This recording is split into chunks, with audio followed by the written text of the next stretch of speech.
Meditative wings में आप सभी को मेरा नमस्कार है। कैसे हैं आप? आज हम आपके समक्ष लाए हैं अध्यात्म तत्व का नया अध्याय, कलर ऑफ गॉड। ब्रह्म का स्वरूप क्या है, परमात्मा का स्वरूप क्या है, वह दिखने में कैसा है, कैसा लगता है। किसी ग्रंथ में इसकी सटीक विवेचना, व्याख्या नहीं मिलता है। तो आइए हम आपके समक्ष इस विषय पर चर्चा करेंगे। कुटस्थ ब्रह्म भ्रिकुटी में ध्यान करने पर, जिसको कि आज्ञा चक्र कहा जाता है, थर्ड आई, वहां पर ध्यान लगाने पर जब ध्यान बहुत ही प्रगाढ़ हो जाता है, उस अवस्था में परमात्मा का प्रथम जो कलर है, रूप है, वह ज्योतिमय जो है दृष्टिगोचर होता है, उपलब्ध होता है। ज्योतिमय प्रकाश पुंज की तरह, जैसे लगता हो सचमुच में जो है दीपक जो है मेरे हृदय में जला दिया गया हो और प्रकाशमान हो जाता है। वो यह प्रथम रूप है। ज्योति इसको कहा जाता है, ज्योति चक्र, ज्योति के रूप में प्रथम। जब और बहुत देर तक ध्यान जो प्रगाढ़ होता है, तो परमात्मा वो जो ज्योति जो चक्र है वो भी अति सूक्ष्म हो जाता है, सूक्ष्म हो जाता है। और वह बिंदु चक्र, नक्षत्र चक्र, जैसे ध्रुव तारा जो देखते हैं, बिंदु चक्र के रूप में जो है वह दृष्टिगोचर होता है। और भी अधिक ध्यान प्रगाढ़ होने पर, एक दिन की साधना नहीं है, योगी महायोगी वर्षों के साधना के बाद तब ये परमात्मा का जो कलर स्वरूप का जो है वह देख पाते हैं वो। और दूर जाने पर मतलब है जो, और जब अति सूक्ष्म हो जाता है परमात्मा, सूक्ष्म से सूक्ष्म, सूक्ष्म से अति सूक्ष्म, तब वह कृष्ण चक्र के रूप में दिखाई पड़ता है। कृष्ण चक्र मतलब क्या? ब्लैक चांद है लेकिन काला है, वो वह दृष्टिगोचर होता है। वो अति सूक्ष्म परमात्मा है वो। और उसी परमात्मा से जो है यह ज्योति स्वरूप आत्मा जो है अंश, यह हृदय में अवस्थित है। यह हर एक हम में, आप में, जीव जंतु में, वनस्पति में, पशु पक्षी में, सब में ये उपलब्ध है ज्योति चक्र आत्मा। जैसे आप जल है, नदी का जल है, लेकिन उसका अंतिम स्रोत कहाँ है? महासागर है, सागर में विलीन होता है।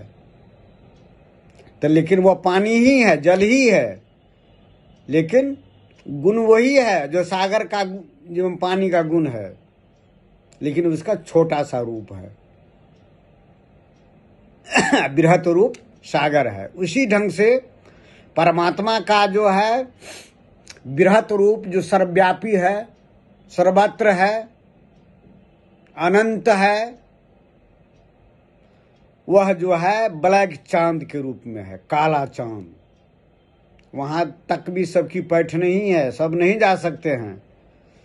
जो महायोगी जो हमेशा ध्यानस्थ रहते हैं, साधना में लीन रहते हैं, तब वो ब्लैक चांद को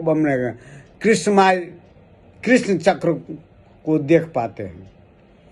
और उसमें भी प्रविष्ट करना है, कृष्ण चक्र में, परमात्मा में भी, जिसमें गीता में श्री कृष्ण भगवान ने कहा है जो मेरा कहाँ से प्रारंभ है, कहाँ अंत है, कुछ पता नहीं है। तो उस ब्लैक चांद में भी, काला चांद ने कृष्णमय चक्र में भी प्रविष्ट होना पड़ता है। वह महायोगी जो है वही प्रविष्ट कर पाते हैं, जिसको हमेशा कुछ क्षण के लिए कुंभक लगता है, केवल कुंभक लगता है। जब उसमें वो प्रविष्ट करता है कृष्णमय चक्र में, ब्लैक चांद में, तब वो देखता है न उसका ओर है, न छोर है, न बाएं भी दाएं भी, सब जगह वही व्याप्त है, वही महाशून्य व्याप्त है। तब अंत में प्रविष्ट होने पर सांस धीरे धीरे अस्थिर होते जाता है। सांस अस्थिर होगा तो मन भी अस्थिर होता है, और उस हालत में उसको दिखाए दृष्टिगोचर होता है गोधूली का जो कलर होता है। जैसे दिन बीत गया, शाम आने वाला है, उसको गोधूली का समय कहा जाता है। बस उसी रूप में वह परमात्मा का कलर, रंग जो है दृष्टिगोचर होता है। उस तक जो है वहाँ पर मन थोड़ा थोड़ा जो है वो देखता है, वो मन उसको, जैसे आप देखते होंगे श्री हरि विष्णु को, श्री राम भगवान को, महादेव जी को, प्रतिमा को जो नीला के रंग में दिखाया जाता है।